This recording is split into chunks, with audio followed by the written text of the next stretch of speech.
So what's the point of all this? Well, the cost function is actually pretty general. It can be almost anything, and the model parameters can be almost anything. As long as the cost function can be differentiated, so you don't get sort of stuck in discontinuities as you're rolling down the gradient, you can use this to optimize a lot of different problems. Okay, so a couple of other examples that you'll see in machine learning contexts are these: logistic regression and support vector machines. And you can use gradient descent with these methods.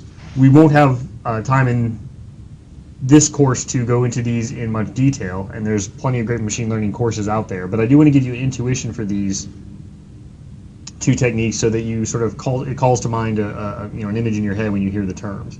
Okay, so for both of these cases, you have our vector of weights like we had before, and we have a vector of instance values from our training data, just like we did before. And here we're expressing that as kind of a dot product of two vectors. And in some cases, you need to use the trick where you append a dummy attribute with just constant values of 1 in order to make this dot product work out. But other than that, you've got this kind of setup with these two, and I won't go through these in detail except to call out this funny term over here. We will talk about what purpose that serves in a bit. Okay. So logistic regression, just a quick intuition for what's being accomplished here.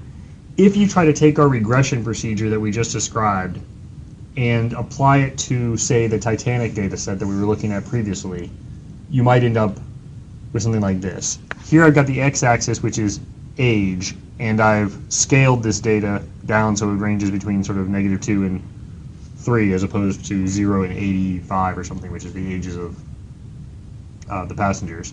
And on the y-axis is just 0 if they did not survive and 1 if they did survive. Okay. And now if you just run regression, maybe we could say, well, hey, look, we're gonna create a line and then use that regression line to predict whether someone lived or died. Well, this is the regression line that the gradient descent procedure finds. So what does this really mean, given this kind of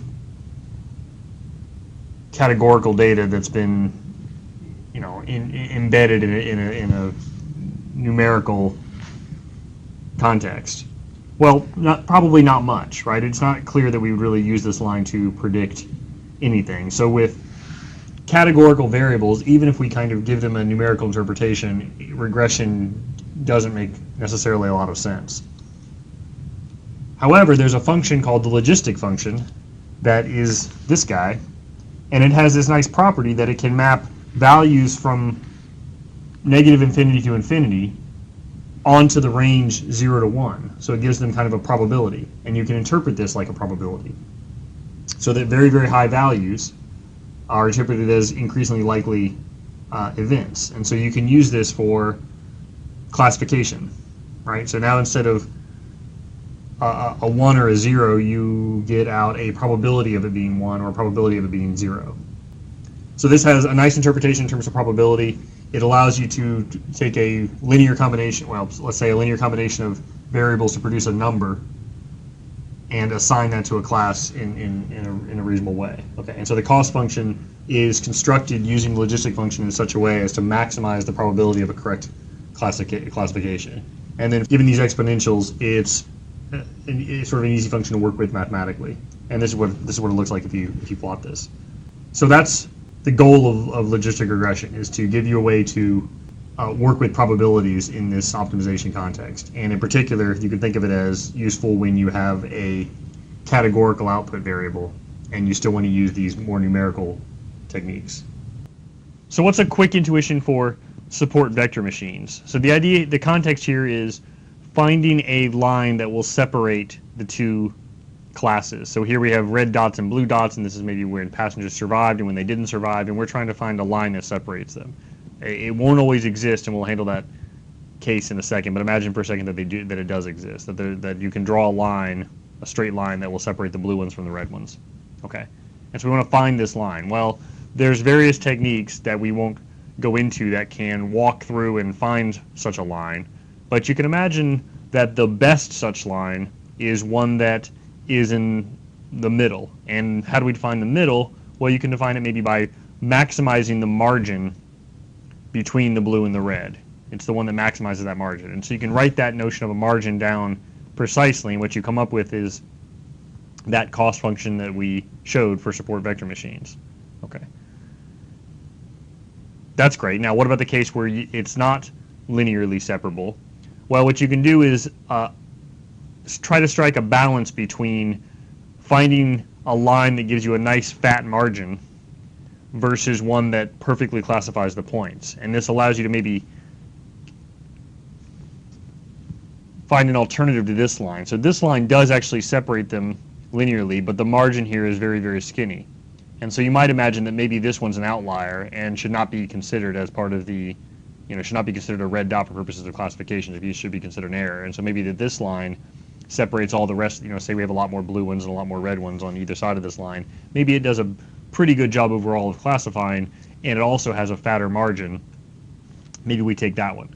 Okay, so how do we add that term in order to strike this balance? Well, we'll come back to that in a second, but that's that regularization term. So for those cases that are not linearly separable, you can also soften the definition of margin to allow for misclassified points using what are called slack variables. So fine. So these techniques handle, sort of the outlier noise cases, but in some cases there might be a pattern to the data where it's not linearly separable, but it's not because of noisy error of why it's not separable. It's because the pattern is not, the two classes are not defined by a straight line between them. And so if we don't, we don't think about the 2D case, now think about just the 1D case. If we've got a group of blue points here in 1D and a group of blue points here in 1D, and then in between them a group of red points, well, there's no one point I can draw that will separate these guys. But clearly there's kind of a group here. What we want to do is sort of draw a circle around this. And so another capability that the formulation of support vector machines allows fairly naturally is to map the data into a higher dimensional space by applying these kernels. And so, for example, here we map all these 1D points into a 2D point onto a parabola, and then we can draw a straight line between them. And so this allows you to turn kind of a nonlinear surface into a linear surface so that we can use the same technique. And again, I'm not going to say too much more about the mathematics there. I just want to give you that intuition for why these are a pretty strong workhorse in machine learning. They're pretty general. Okay, and so going back to our Titanic example, we can see some uses of support vector machine. So here is the linear support vector machine learned on this Titanic data where the attributes I've chosen are P class, or remember class being first class, second class, third class on the ship, and gender. And remember that red is did not survive and blue is survived. And also remember that I've added some noise to the data just so you could see the blob of red and the blob of blue. Otherwise, the points would be at exactly one, right here in the middle and right here in the middle and so on.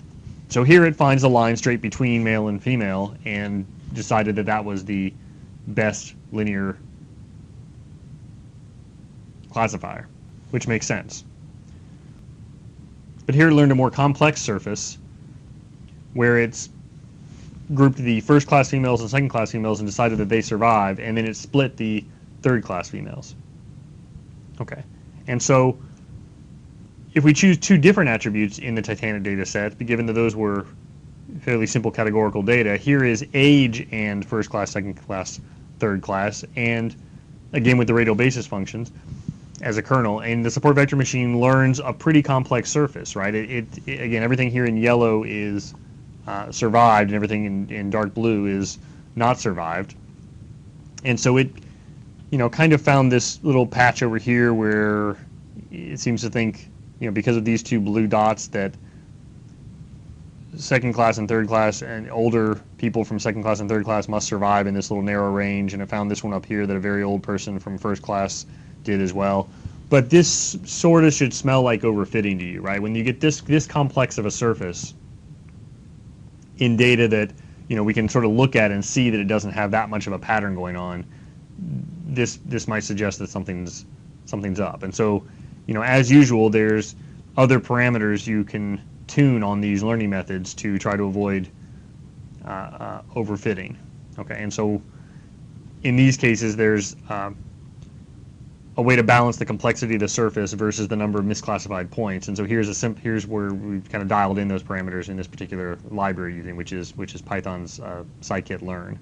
Okay, and so this is a simpler boundary surface between survived and not survived that perhaps has better generalization properties. Right, it'll work better if we were trying to actually predict on the test data. All right, so next we'll talk about regularization, which allows you to strike this balance between simplicity of the model and the classification error.